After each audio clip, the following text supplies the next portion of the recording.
Hello friends, welcome to ultra AJ और ये है ड्रैगन बॉल जी का एपिसोड नंबर 40।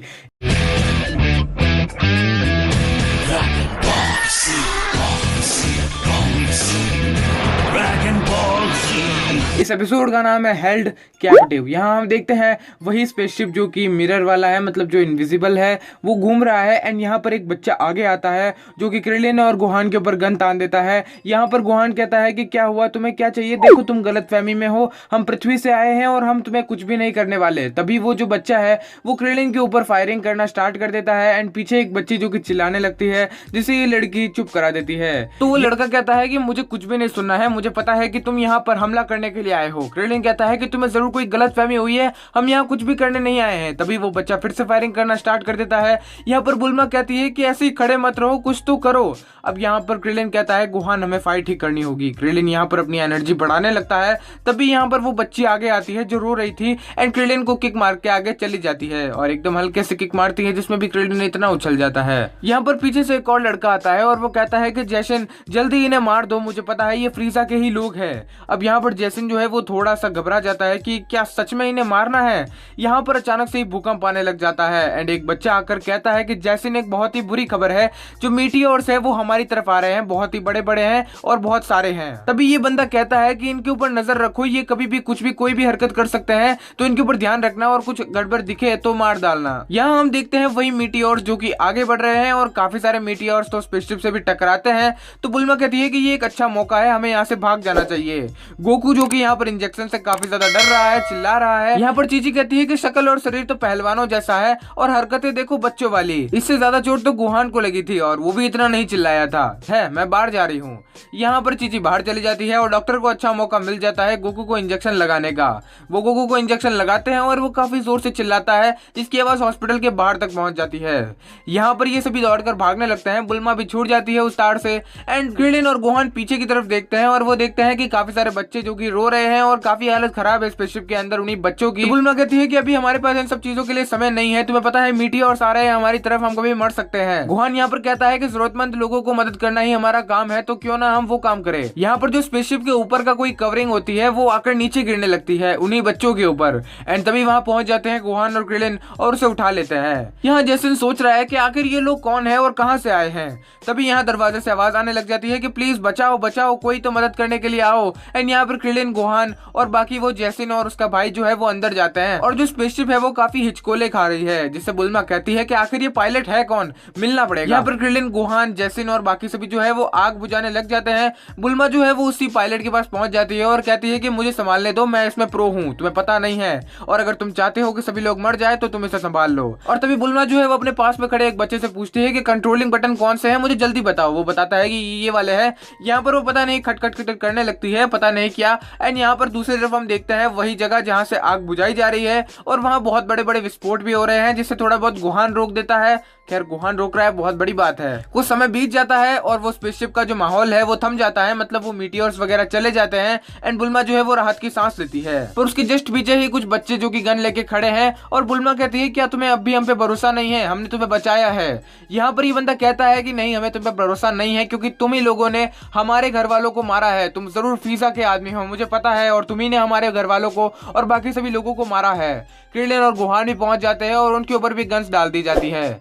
यहाँ पर बुल्मा कहती है कि क्रिलिन इन्हें कुछ समझाओ, ये बच्चे जो है वो गलत समझ रहे हैं। ये बच्चा कहता है कि हम जानते हैं तुम्हारे पास कितनी खतरनाक पावर्स हैं, हमने उस वक्त देखा था जब तुमने वो कवर उठाया था, तुम जरूर बारबेरियन हो। तो यहाँ पर बुल्मा कहती है कि तुम्हें जरूर कोई गलतफहमी हो रही है, ऐसा कुछ भी नहीं है, मैं तो शांति प्रेमी हूँ। तभी वो बैंडेड वाला बंदा कहता है कि हम तुम पे यकीन कैसे कर ले, बताओ हमें। यहाँ पर जैसिन आता है और वो कहता है कि अपनी गन्स जो है वो नीचे कर दो क्योंकि इन्हीं लोगों ने हमें बचाया है और ये फ्रीजा के आदमी नहीं है क्योंकि इन्होंने हमें बचाया है।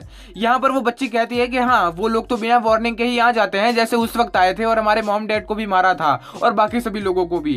एंड यहाँ हम देखते हैं वो झलक जहाँ पर इनके मॉम डैड को मारा जा रहा था एंड वो जो बैंडेज वाला बंदा है वो पीछे ही खड़ा था और बेचारा मार भी खा रहा था। यहाँ पर वो आता है गुहान के पास और गुहान के सर पे हाथ रखता है और कहता है कि तुम्हारे आंखों में एक अलग ही जज्बा है, अलग ही जोश है। यहाँ क्रिलिन को लगता है कि जरूर ये सयन की बात कर रहे हैं और वो पूछता है कि क्या उनके पास कोई पूंछ वगैरह थी। तो यहाँ पर वो बताता है कि नहीं, पूंछ वगैरह तो नहीं थी। एंड वो समझ जाता है कि नहीं, तब वो कोई और ही है। गुहान पूछता है कि आपके प्लेनेट को हुआ क्या। तो यहाँ वो बताता है कि हमारा प्लेनेट बहुत ही शांतिवादी था और बहुत ही अच्छा था, रहने के लिए तो काफी अच्छी जगह थी, पर सिर्फ उस वक्त तक। और जब वो लोग यहाँ पर आए तो उन्होंने काफी सारा आतंक मचा दिया और काफी सारे लोगों को भी मार डाला और हमारे काफी सारे लोगों को मारा, घर वालों को मारा और बिना किसी वार्निंग के ही उन्होंने सब कुछ तबाह कर दिया। और ये भी कहा कि वो इस प्लेनेट को जो है फ्रीजा सामा को सौंपना चाहते हैं। और उसके मॉम डैड को भी वो ऐसे मारने लगा जैसे कि वो कोई कीड़े मकोड़े हो और समय रहते वो किसी स्पेसशिप में या किसी चीज में भाग जाते हैं। खैर वो बात अलग है कि फ्रीजा जो है वो उस स्पेसशिप को भी तबाह कर देता है, पर उनमें से कुछ लोग बच जाते हैं और वो बचे हुए लोग जो है वो इसी स्पेसशिप में है। इसीलिए हमने इस तरह की स्पेसशिप ढूंढी है जो कि एकदम इनविजिबल हो। एंड बुल्मा समझ जाती है कि अच्छा, तो ये इसीलिए हुआ, पिछली बार हमने देखा था कि वो दोनों स्पेसशिप जो है आमने सामने आ गई थी, मतलब वो ऐसे ही मिरर इफेक्ट जो था वही था। तो यहाँ जो क्रेडिट है वो पूछता है कि तुम्हारी कोई डेस्टिनेशन वगैरह है, मतलब तुम कहाँ जाने वाले हो। तो यहाँ जैसन कहता है कि हमारे जो मॉम डैड है वो बिजनेस के लिए कहीं जाया करते थे एक दूसरे प्लेनेट, और शायद हम वही जाने वाले हैं। हमें नहीं पता कितने साल लगने वाले हैं, पर हम वही जाएंगे। तो यहाँ समय आ जाता है विदाई का। ये दोनों एक दूसरे को अलविदा कहते हैं कि चलो फिर कभी मिलेंगे और अपनी होप बिल्कुल भी मत खोना, तुम प्लेनेट पे पहुंच जाओगे। एंड यहाँ पर क्रेडिट कहता है कि हमें प्लेनेट नामेक के लिए जल्द से जल्द निकलना पड़ेगा क्योंकि ज्यादा समय भी नहीं है। तो यहाँ पर जैसन जो है वो कहता है क्या तुम प्लेनेट नामेक जाने वाले हो? हम कुछ समय पहले ही वहां से गुजरे हैं, लगभग 2 हफ्ते पहले हम वहां से गुजरे हैं, और तुम्हें मैं एक शॉर्टकट बताता हूँ। तुम जो है KS-162 वाले रास्ते से जाना, वो बहुत ही अच्छा है और शॉर्टकट भी है। तो बुल्मा कहती है क्या सच में वो डायरेक्शन KS-162? ठीक है, थैंक यू, तुम्हारा बहुत बहुत शुक्रिया, हम अब मिलते हैं अगली बार। खैर जैसन और भी कुछ बता रहा होता है कि वो जो शॉर्टकट है वो थोड़ा ऐसा वैसा है, और तभी वो जो है वहां से रवाना हो जाते हैं बिना कुछ सुने ही। एंड ये लोग भी सोचते हैं कि चलो अब हम भी रवाना होते हैं क्योंकि हमें भी पहुंचना है उस प्लेनेट पे जल्द से जल्द। तो यहाँ पर बुल्मा जो है वो डायरेक्शन डाल देती है KS-162 प्लेनेट नामेक की तरफ। क्रिलिन को चिंता है उन्हीं एलियंस की जिन्होंने उसके माँ बाप को मारा था। खैर बुल्मा कहती है हमारा उनसे कोई भी काम नहीं है, हम क्या करें, वो जाने, उनका काम जाने। अब यहाँ पर क्रिलिन, बुल्मा और सभी लोग जा रहे हैं प्लेनेट नामेक की तरफ। एंड यहाँ पर वेजिटा, जिसे लगभग 18 दिन हो चुके हैं अर्थ छोड़े हुए, एंड वो यहाँ पर एक प्लेनेट पर चला जाता है। एंड इस प्लेनेट के अंदर हम देखते हैं एक ऐसा छोटा सा महल जैसा कुछ है, और वहाँ इन्हें कुछ सिग्नल मिल रहा है कि कोई ना कोई तो आ रहा है, कहीं ये फ्रीजा सामा तो नहीं। तो यहाँ पर ये जो आदमी है वो कहता है कि नहीं, ये वेजिटा सामा है। ये मछली वाला कहता है कि इतनी जल्दी वो कैसे आ रहे हैं, और आखिर वो ऐसे कैसे बिना कुछ सिग्नल दिए ही आ रहे हैं। यहाँ पर वो आदमी कंट्रोल रूम से संपर्क करता है और कहता है कि वेजिटा सामा जल्दी आने वाले हैं। एंड यहाँ ये लोग देखते हैं कि सिर्फ एक ही पॉड आया है, मतलब दूसरा वाला नप्पा सान वाला वो कहाँ पर है, नप्पा नहीं आया, क्या बात है। यहाँ पर वो जो गोला है यानी स्पेसशिप जो है वो धड़ाम से आके नीचे गिरती है, एंड वो देखते हैं कि अभी तक कुछ बाहर नहीं आया, आखिर क्या बात है। एंड यहाँ वेजिटा जो कि शायद अपनी बॉडी को हील कर रहा है, उसने अपने चेहरे पर कुछ वेंटिलेटर जैसा लगा रखा है, और ये है लाइफ सपोर्ट इक्विपमेंट, यानी शायद शरीर को सुरक्षित रखने लायक कोई चीज होगी। तो यहाँ पर वो कहते हैं चलो इन्हें ट्रीटमेंट सेंटर लेके चलते हैं, और वहां जाकर वो उसे एक कंटेनर में डाल देते हैं जहां उसकी हीलिंग चल रही है।